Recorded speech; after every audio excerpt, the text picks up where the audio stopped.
Those who refuse to obey the law promote evil, for there is no lawless nation that shall be truly great.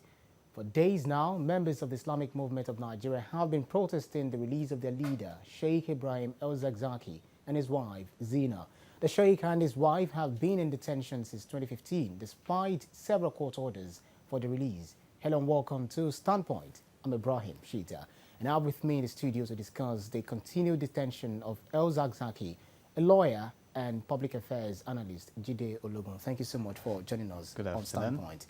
Let me quickly take your opinion right from the beginning. As what was your initial reaction when you heard the Shiite members were on the street again to protest and demand for the release of their leader, Ibrahim El-Zakzaky, recently?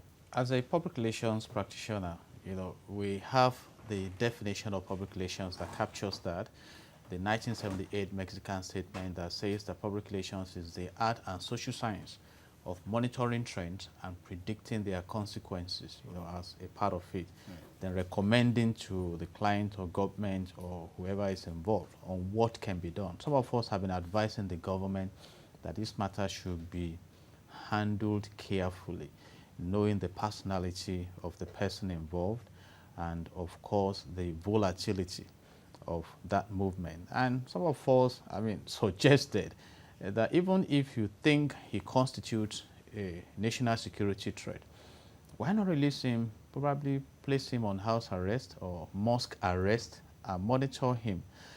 And we expected that with the level of followership he has, that we were coming to this. And we hope that at this point in time, we don't allow it to escalate, going into antecedents on which we are also advised. If you look at the Boko Haram that has transformed into the Islamic States of West Africa province today, ravaging the nation and prompting other criminal elements in the society, it started in 2002 with a movement driven by Yusuf, who said exactly he was against Western education, set up an institution to indoctrinate young ones from the country and from neighboring countries. And in 2009, he was taken out by the government efforts, allegedly, and his followers broke out. And today, we have lost about 27,000 human lives to that reaction and about over 2 million displaced. And you can imagine the level of poverty and different crises we have, and the fact that somehow we have been registered like a terrorist nation, globally speaking. So I personally did not expect that we should add this to our already debilitating profile, particularly when we need to start migrating from our poverty status to prosperity and be reckoned with as a serious nation in the world. Although if you look at the population of Muslims in this country, the Shiites seem to be the least populated when it comes to religious association. They're in the minority, let me put it that way. Now, these Shiite members appear to have been ostracized and been punished in their own country, which is supposed to even protect them because they are Nigerians, so to speak. Is this suggesting that there is no place for them in this country with the way this situation has been handled by the government? Like rightly mentioned, one of the key elements of good governance and democracy is the protection of the minority. And having said that, I would like us to go back to history, the history of the Shia movement, in comparison with the Sunnis. The Sunnis constitute about 85 to 90% of the Muslim society. And the Shia movement started when the succession of Prophet Muhammad came up. And the Sunnis claimed that the in-law should take over. But the Shia said no, that the Prophet recommended somebody who should be the son-in-law, to take over. And from that time, they decided to start going their own way. And of course, that has become prominent down history. And coming to Nigeria, the leader of this movement in Nigeria, Sheikh El-Zakzaky, attended Ahmadu Bello University, where he was himself an activist. In the early 70s, he started a movement that is keyed to the Iranian Revolution of the Ayatollah. that was successful. And he thought this movement also can be driven in Nigeria. And by and large, over the years, he's been able to build a wide followership. So for those who want to dig deep... Numbering up to 2 million, so the data has it. Exactly. And for those who want to dig deep into religious tolerance, you can now see the classification between the Sunnis in the majority and the Shiite in the minority, struggling for the space. And the big question is that, where do we classify the Boko Haram, for instance, that a lot of Nigerians have been saying are treated with a kid's glove, and the Shiite? Because in December 2015, there was a clash between the Shiite movement and the Chief of Army Staff convoy in Zaria. And of course, that led to a fierce battle. Over 300 members of the Shiite movement were killed, and eventually the leader's home was invaded. Let me take it from there. Yes. Just like you moved in on to what happened in 2015, a judicial review found out that the army killed 347 members of the IMN in those clashes, whereas one soldier was killed. So this could have further fueled their anger. And do you feel we are breeding another kind of Boko Haram? So you see, this anger is not necessary. In conflict management, there are procedures.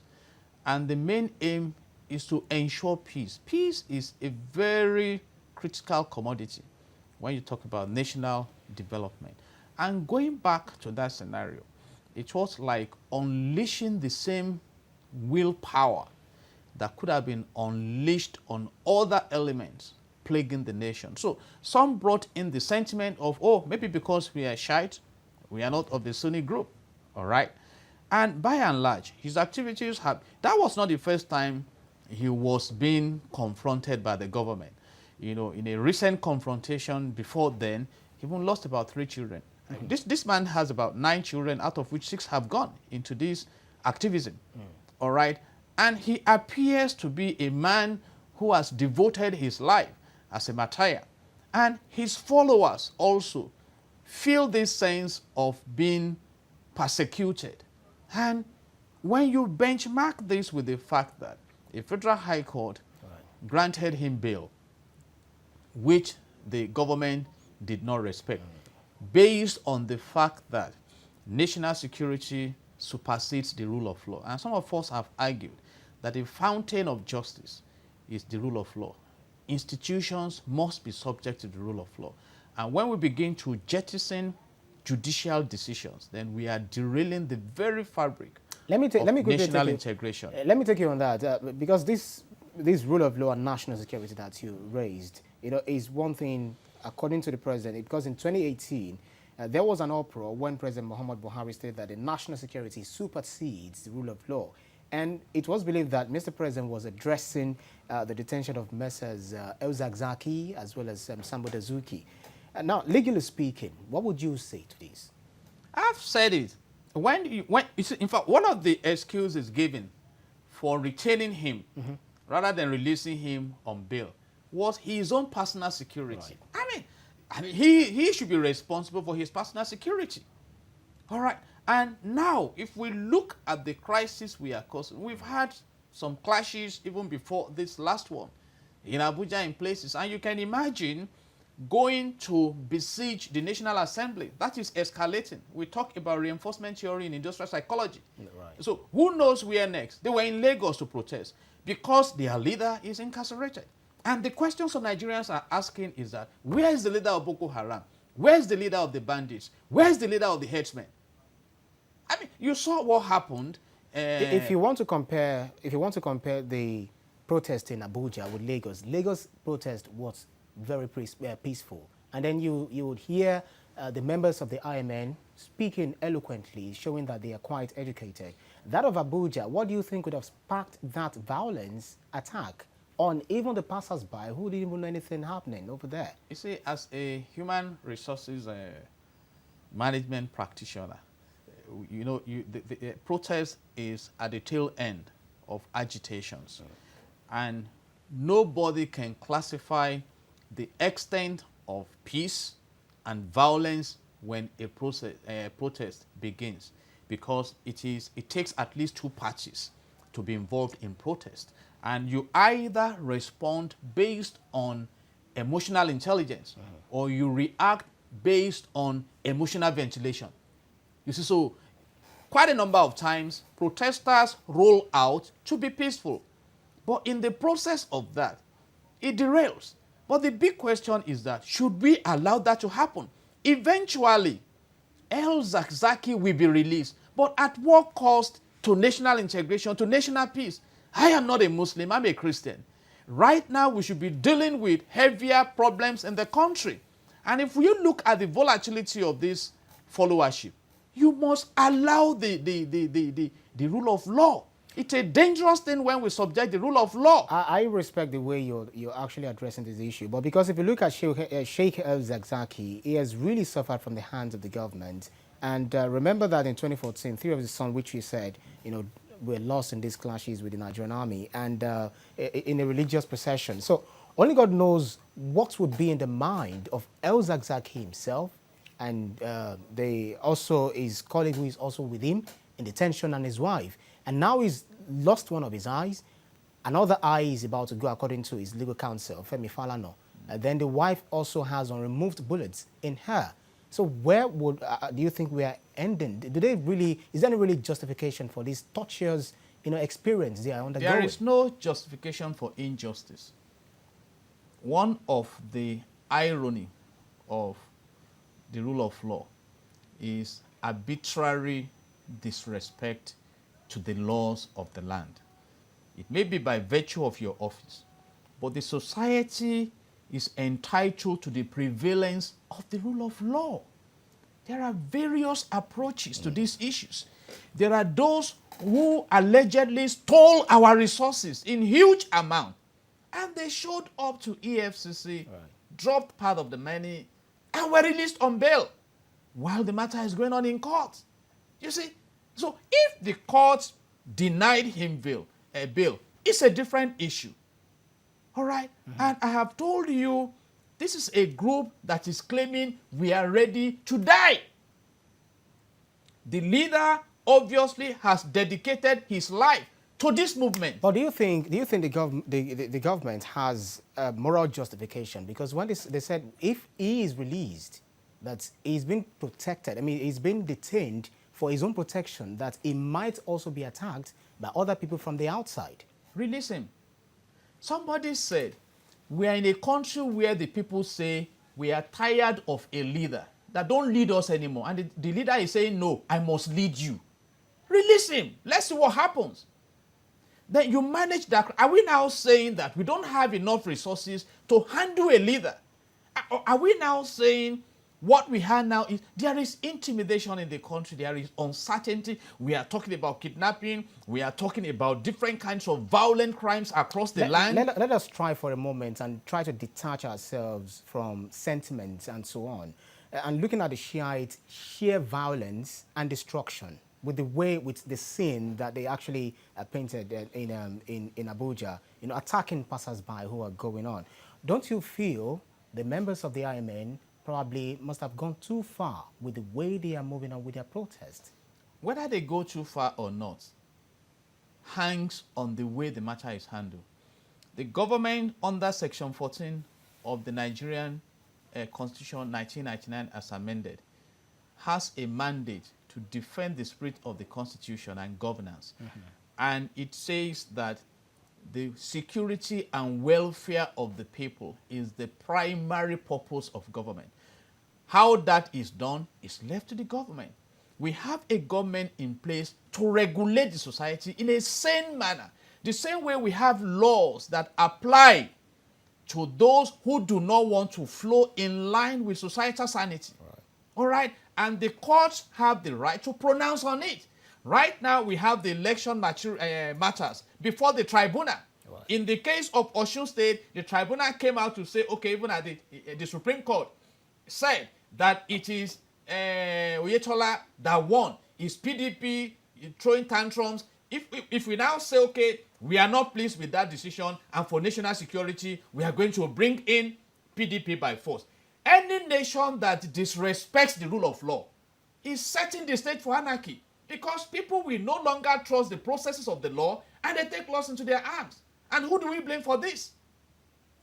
Who do we blame for this? Nigerian officials accuse the group of wanting to foment an Iranian-style revolution of being a state within a state. I gave you that historical background. Right. In fact, Sheikh El-Zakzaky adopted the name Ayatollah. He is a fan of Ayatollah Khomeini of Iran. He loved that. What we need to do is to operate in a way that we don't give him space. The Boko Haram that has graduated now to become the Islamic State of West Africa province started in a corner. I was one of those screaming then that, hey, if a group came up to say we are against Western education, let's try to interpret what Western education stands for. It stands for civilization development. But it was like, who cared? And now we have several issues on our hands. So the state has the apparatus to contain the activities of groups, all right? But in a way that we ensure that we protect the motto of this country, which talks about unity and faith, peace and progress. We should not be reactive in crisis management. In public relations, you talk about proactive crisis management, which is you manage issues, you don't allow them to generate into crisis. Okay. By the time you start to manage crisis itself, it becomes more expensive. That is why they say that preventive measures are better than curative measures. We've got to take a moment now. We're due for a break. We'll go for a break, and when we come back, we'd like to look at how the best way to solve this particular face-off between the government and the Shiite movement in Nigeria. We'll be back.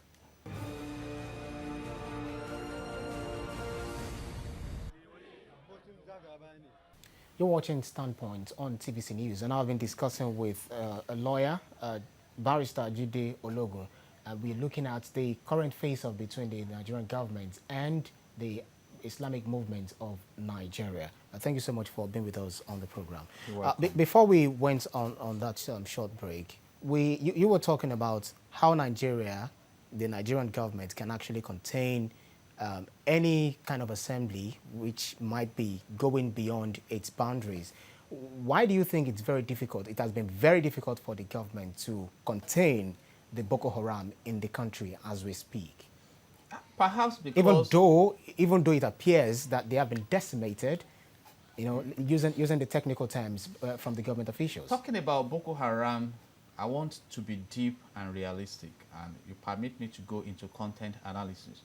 I am one of those persuaded that there are more to Boko Haram than some of us see.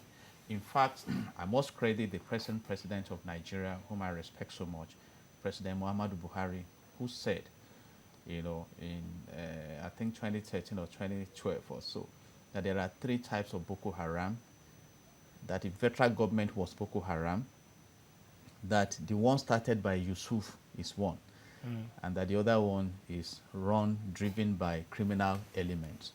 So whatever the case may be, I'm disturbed by a picture that tends to portray Nigeria as not having enough might to challenge insecurity, because latest report has really frightened us, where this Boko Haram overrun military base and come out with serious weapons. This is so, and the government has the mandate to protect lives and properties. So whether they are, recently the security chief had a meeting with the commander-in-chief of the armed forces, and they said their strategy is working. So maybe there is another agenda that makes the strategy, but for the generality of Nigerians, for the likes of us, it's not working. If you look at the negative impact on the nation.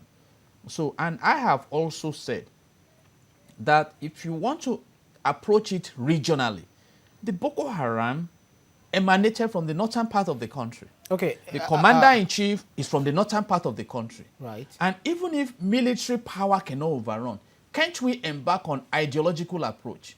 Now, sit these guys down, you know, talk to them. Because right now, I'm afraid that region in particular is being thrown on fire. You think the insurgents are willing to have dialogue, to sit at a round table, four corner, whatever Okay. table to discuss Permit with me- the government? Permit me to bring another... No, I want us to take. I want us to take the shine of the IMN's, problem that they are facing, because that's the contention as far as this program is concerned. The reason I put that question forward is the government might still have some justification for holding on their lead, holding back to the leader, and ensuring that he's not out, to make sure that we don't have another Boko Haram. That is why they said they are keeping him, even for they are keeping him to even save him. I gave you an instance of the founder of Boko Haram movement who was taken out, and by 2009 they went on rampage, attacking UN building, attacking mosques and churches and everywhere, and today we have a crisis in our hands. Whatever may be the reasons for insurgency, I did a study on insurgency. Insurgency means you are fighting for a cause. Let me ask you the question. What cause are they fighting for? Let's ask that big question. And I just told you now the allegation of the president himself.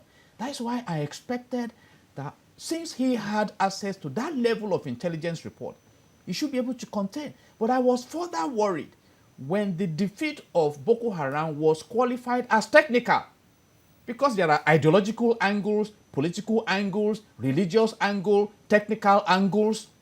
You see, so my question now is that, is Nigeria in a war situation? What cause exactly are we fighting for? Is it for resources? We have resources in abundance. Have we been able to revive our refineries? You know, have we been able to introduce prosperity? Have we been able to clamp down on corruption? What exactly? But you see us moving from one level of crime to the other. But that does not take the responsibility away from the government. You see, I like to use the analogy of an aircraft. Right. You are going to New York from Lagos, about 13 hours or so. The pilot goes into the cockpit, turns left, you passengers turn right. It's your business with the air hostess and air host. It's the business of the pilot to fly to destination. What goes on in that cockpit is none of my business. My business is that we arrive at New York. If I'm fortunate enough to see the captain, I shake his hand. Hey, great guy, good job. All right. Okay. So we have these departments supporting the government. We have the legislative arm, the judiciary, we have the executive. And when you talk about the executive, you talk about the Ministry of Defense, you talk about the Chief of Army Staff, Chief of Naval Staff, Chief of Air Staff. We have all these MDAs. Barrister Jide, we are actually in a quest for finding lasting solutions to all the the quagmire that we found ourselves in this country. Now, protesters say that they say officers shot 2 people dead, talking about the IMN, but the police say that they had used minimum force and that 8 security personnel were injured.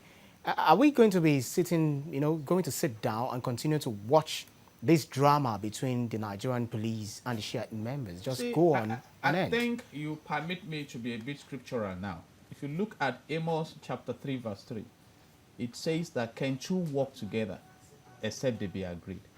I think for me, I suspect the principal problem of Nigeria is that we are not united. And I believe in the capacity of the Nigerian military, but I think that regionally we do not trust one another. So that cohesion is not there. And the Constitution expects that we embark on national integration. If not, we have enough in this country. So why are we in this state? We have enough in this country. Why can't we develop the regions and stop all this? Have you tried answering some of these questions you've posed in your own argument? Yes, I have. What were the answers? Let me say this. In just a nutshell, Yeah, because let me say this. on.